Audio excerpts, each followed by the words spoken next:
રાજ્યમંત્રી હર્ષ સંઘવીની બંધ મરણે યોજવામાં આવેલી બેઠક 5 કલાક બાદ પૂર્ણ થઈ।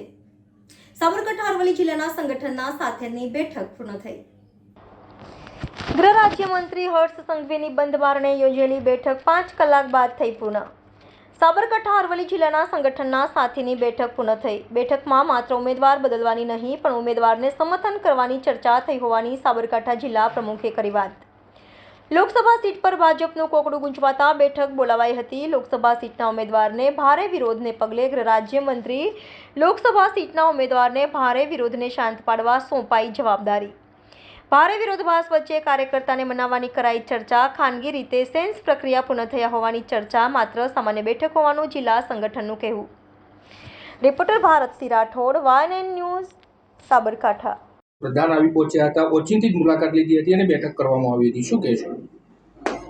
આજે સવારે હિંમતનગર ખાતે આપણા ગુજરાત રાજ્યના ગૃહમંત્રી આદરણીય શ્રી હર્ષભાઈ સંઘવી સાહેબ કાર્યકર્તાઓની મુલાકાત અર્થે આવ્યા હતા અને આજે એમને અમારા જિલ્લા પંચાયતના પ્રમુખના નિવાસસ્થાને જુદા જુદા કાર્યકર્તાઓની સાથે મુલાકાત કરી અને કાર્યકર્તાઓને આવનારી ચૂંટણીમાં મોટિવેશન કર્યા, એમને ઉત્સાહ વધાર્યો છે અને આવનારી ચૂંટણીમાં ખૂબ ઉત્સાહપૂર્વક કામગીરી કરવા માટે એમને પ્રોત્સાહન પૂરું પાડ્યું છે।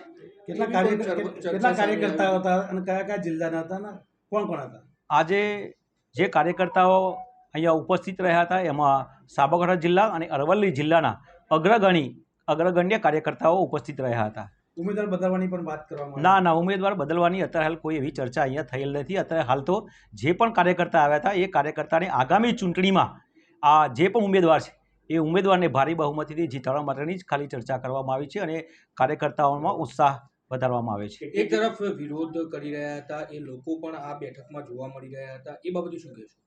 આજે તો જે પણ કાર્યકર્તાઓ કોઈ વિરોધ કરતા હોય એ તમામને એમની જે પણ લાગણી હોય એ લાગણી આજે એમને આપણા ગૃહમંત્રીએ સાંભળી છે, એમને આશ્વાસન આપ્યું છે અને ભવિષ્યમાં એમને જે પણ કામ હોય એ કામ કરવા માટે એમને ખાતરી આપી છે અને આવનારી ચૂંટણીમાં એ કામે લાગી જવા માટેની દરેકને એમને સૂચના આપેલી છે।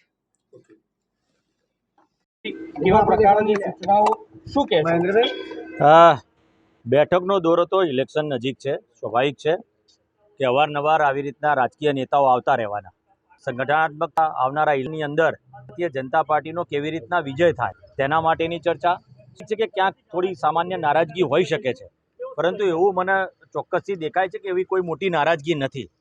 પરંતુ જે પ્રકારે અહીંયા બેસીને ચર્ચા થઈ આવનારા દિવસોની અંદર સાબરકાંઠા લોકસભાના ઇલેક્શનની અંદર સાબરકાંઠા સીટ કેવી રીતના 5 લાખની લીડથી જીતાય તેની સંપૂર્ણ પ્રકારે ચર્ચા કરવામાં આવી।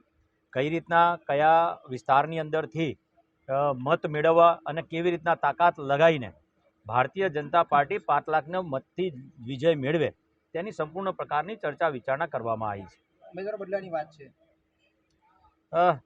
આમ તો માનનીય વડાપ્રધાન નરેન્દ્રભાઈ મોદી સાહેબના નિર્ણય સર્વોપરી હોય છે, એટલે આ વિચાર કોઈ ગુજરાતના રાજકીય આગેવાનો કરી શકવાના નથી ને એવું કોઈ ચર્ચાનો વિષય મારી દ્રષ્ટિથી, હું પોતે મારા મંતવ્ય કહું છું કે મારી દ્રષ્ટિથી મને એવું ક્યાંય લાગી નથી રહ્યું કે ઉમેદવાર બદલવાની કોઈ જરૂર હોઈ શકે ને ઉમેદવાર બદલવાની કોઈ ચર્ચા હોઈ શકે।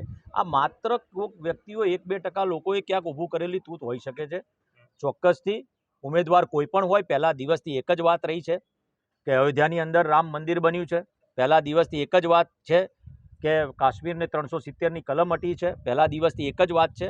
ઉમેદવાર કોઈ પણ હોય, પરંતુ અહીંયા સાબરકાંઠાની સીટ ભારતીય જનતા પાર્ટીનો ભગવો લહેરાવાનો છે અને 5 લાખની લીડ માટેની ચિંતન શિબિર હતી અને આ ચિંતન એના માટે જ થયું હતું અને 100% મને વિશ્વાસ છે કે આ મતદારો માનનીય વડાપ્રધાન નરેન્દ્રભાઈ મોદી સાહેબ ઉપર વિશ્વાસ મૂકીને ભારતીય જનતા પાર્ટીને આખા ગુજરાતની અંદર 26 સીટોની અંદર 5 લાખથી વધુની લીડથી વિજય બનાવવાના છે। Subscribe now and press the bell icon. Never miss an update.